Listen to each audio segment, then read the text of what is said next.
Once again, welcome back to Awakening Soul. In today's video, we are going to know about the company's civil administration and revenue policy. As we know that in Battle of Buxar, which was held in the year 1764, company got criminal and military right by the successor of Mir Zafar. And also we see that Shah Alam II gave the company zamindari right of Bengal, Odisha and Bihar in return of Kora and Allahabad, which the company gave to Shah Alam II to maintain Awadh as a buffer state. So this is how it started dual government.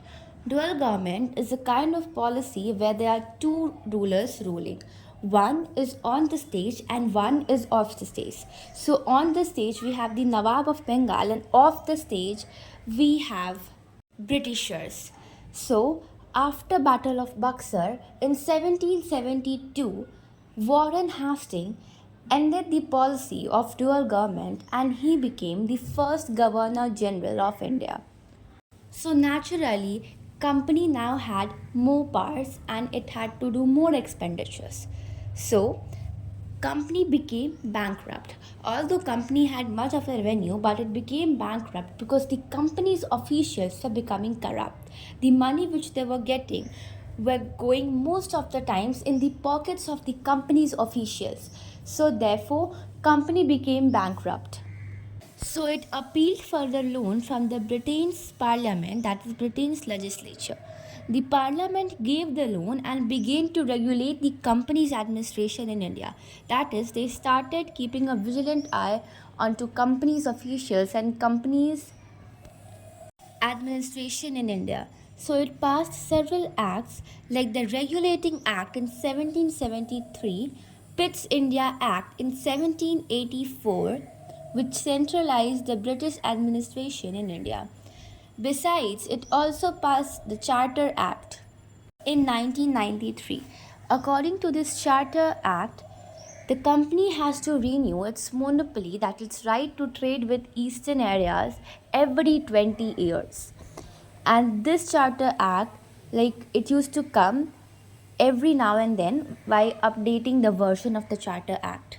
So after passing these three acts, that are Regulating Act in 1773, Pitt's India Act in 1784 and the Charter Act in 1793, Britishers began to keep, that is the British Crown, that is the Queen, British Parliament, they began to keep a vigilant eye over the company. And then in 1858, British Crown took the control of India from the hands of the company, that is the East India Company.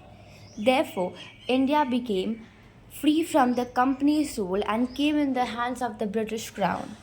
Lord Cornwallis police system. Lord Cornwallis organized the police system. On district level, we had a district magistrate. Each district had a superintendent and a deputy superintendent. And the district was divided into various thanas and each thanas had a daroga. The villages had chowkidars while the towns had kotwals. Now we'll study about civil administration, structure of the administration. So, a Governor General administered all British territory in India.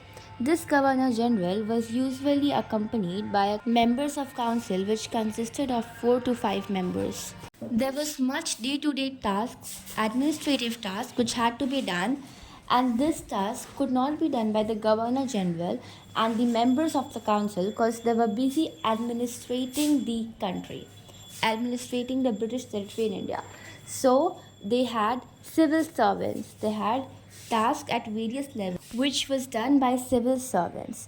They belonged to the ICS, Indian Civil Services, which was founded by Lord Cornwallis in 1793. So the exams that are conducted for civil servants, or we can say the civil servants we have today, that is Indian Administrative Service, was earlier Indian Civil Services, which was founded by Lord Cornwallis in 1793.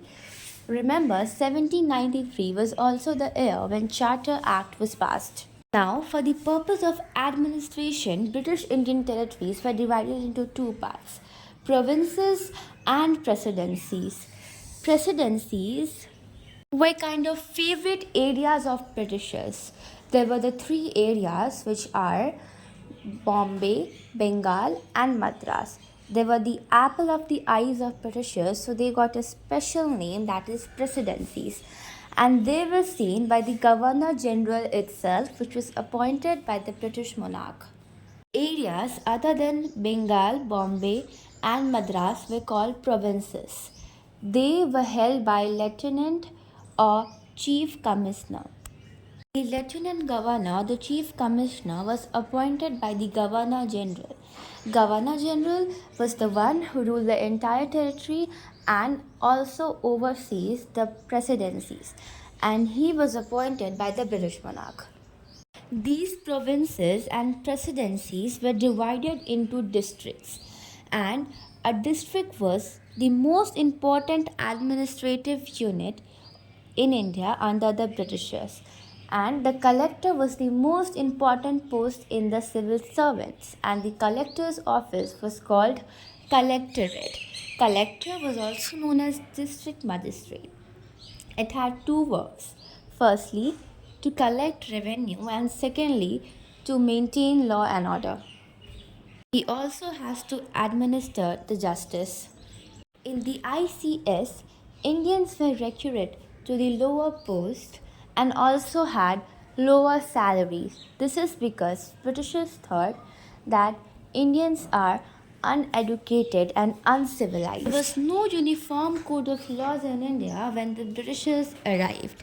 The Britishers initially went with the Hindu laws based on Dharma Shastras and interpreted by the Pandits, and the Muslim laws based on Sharia interpreted by the Maulvis. After several years, Britishers came with their own judicial organization where they had Diwani Adalat and Fauzdari Adalat. Diwani Adalat is the criminal code which is headed by the European judges, which were guided by the Hindu Pandits. And the criminal code, the Fauzdari code, was under Muslim muftis and qadis.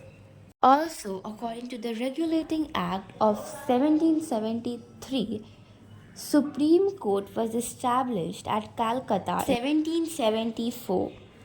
In 1793, again a very important year because it was the year when ICS was bought and Charter Act was bought. In this year, Lord Cornwallis issued the separation of power, that is, a written law, a written code of conduct. This contained various laws related to the administration. Now comes a question that why was this bought? This was bought to establish superiority of written laws over oral laws. Why was this needed? This was needed because the Maulvis or the Pandits, they were giving some kind of like small punishment to the relatives, to the ones they know, to the ones they knew. So there can be a circumstance that the ones which are relatives of these Pandits or Maulvis will get a lower kind of punishment. So this written laws to some extent can work towards the abolishment of these things. That is basically oral laws. This contained some parts of the Dharma Shastras and Sharia, so we can say that it was based on customs and traditions. Also remember that Lord Cornwallis was known as father of civil administration. In due course, also a graded system of court occurred under the Supreme Court. That was that in 1865, high courts were established at Calcutta, Madras, and Bombay, the apple of the eye areas or the presidencies. So I repeat myself that High Court was bought in 1865 and Supreme Court was bought in 1774. Under the Britishers, the legal procedure became more time consuming and expensive. It was time consuming as of so many of the paperworks and the levels like High Court and the Supreme Court, Criminal Court and the Civil Court. So, because of these various levels, because of paperwork, and also because the medium was English, whereas our medium was Persian, Hindi. and it became expensive because, of course, these paperwork needs money. So, this was about the civil administration under the Britishers.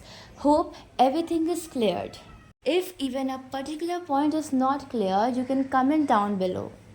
In our next video, we'll be talking about the permanent settlement. If you like this video or found this video helpful and informative, then hit the like button and subscribe to our channel. Thank you.